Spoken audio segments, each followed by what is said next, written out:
In Austin, I'm Adam Bennett. The Trump administration is looking to reestablish which professional degrees will qualify for federal student loans in the future. In November, the U.S. Department of Education said it will be excluding nursing from the list, leading to caps in loans for graduate students. KVUE's Kelsey Sanchez spoke with the Texas Nurses Association about what this could mean. A change could be coming for graduate students hoping to advance their degree in the nursing field. Under a new proposal through President Trump's One Big Beautiful Bill, there will be a major cap on federal loans. It will cause individuals who do want to further their education and advance themselves in the profession to pause and really think about how they're going to be able to do that. Dr. Serena Bumpus with the Texas Nurses Association says some graduate degree programs are over $100,000, which without some kind of financial assistance isn't feasible for some prospective students. However, it won't impact undergrads. They're already trying to decide if they can continue in their program because they won't have access to that loan because they'll have hit that federal cap. These programs will include students seeking professions as nurse practitioners, clinical nurse specialists, and administrative roles. Current positions in Texas that Bumpus says will need to be filled as senior nurses reach the end of their careers. They're all entering into retirement age. Many of our deans are over 70 years old. And so it limits our ability to have succession planning. And what it also limits is our ability to now train the next generation of nurses. The definition of a professional degree was established in the 1960s. Bumpus noting nursing hasn't been on the list, but that shouldn't take away from what nurses have achieved over time. There weren't a lot of opportunities for nurses to go back to school at the graduate level and receive a graduate degree. So at that time, those definitions made sense. Nursing has definitely evolved over the years, and we have really set a name for ourselves as a professional group of individuals. This week, the U.S. Department of Education addressed the term professional degree to, quote, distinguish among programs that qualify for higher loan limits, end quote, and the term quote, has no bearing on whether a program is professional in nature or not, end quote. According to Texas Center for Nursing Workforce Studies, the state is projected to face a shortage of registered nurses, certified nurse midwives, and licensed vocational nurses by 2036. There is no health care without nurses. And so it is up to us to be able to educate our elected officials on the value that we do bring and why we should be categorized as a professional degree. In Austin, Kelsey Sanchez, KVUE News.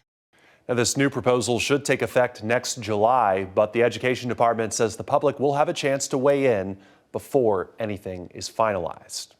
Well, according to the U.S. Census, there are more than 42,000 small businesses in the Austin area. Those make up nearly half of the region's workforce. The city of Austin is using Small Business Saturday to remind Austinites that every cup of coffee and every holiday gift bought locally adds up for the people who live and work here. KVUE's Michael Courier shows us how local entrepreneurs depend on those dollars to stay open and keep people employed.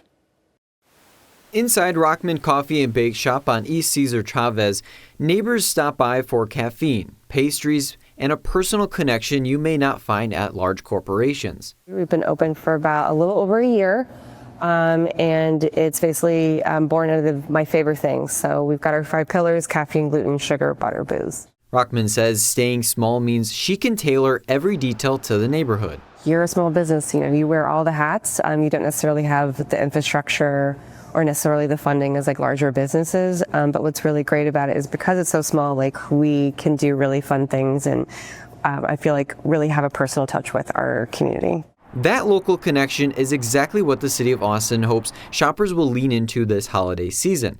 The Economic Development Department says nearly 99% of Austin area businesses are considered small by federal standards, supporting close to 45% of the local workforce. We want to make sure that people come out and buy that cup of coffee, buy that gift for that special loved one that you're seeking to not only support that particular business, but help support your local economy. Because at the end of the day, we want to make sure that all Austinites, including our small business owners, are successful. In 2024, the Austin Economic Development Department says the Austin Metro saw more than 7,000 new businesses, creating a big impact on our local economy. For the viewers, they might think that what would $1 or a $4 or $5 cup of coffee will do, but there's power in numbers. So when everyone comes out and actively purchases things, that adds up to a monumental impact that basically makes our local economy successful. To help small business, AED offers year-round coaching, classes, and networking.